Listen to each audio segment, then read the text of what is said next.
man. Imagine an air defense missile with the punch of today's top systems for less than a fifth of the price. $500,000 a shot. Same reach, same precision. The U.S. Air Force is building it now. Advanced targets of $1.2 million each, but swarms of nimble drones can cost a couple thousand apiece.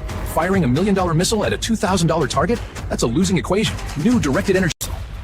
To change that, the U.S. Air Force has launched a new initiative, a low-cost, short-to-medium-range anti-air missile designed to be affordable, fast to produce, and lethal against modern threats. This isn't about cutting corners. It's about smart design, using readily available parts, simplified electronics, and production muscle learned from the private sector. Build faster, test smarter.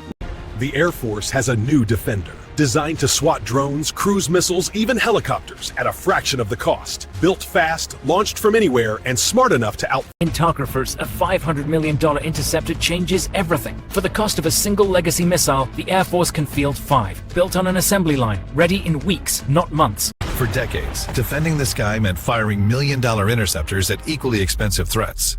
What if deterrence could be made affordable and built by the hundreds?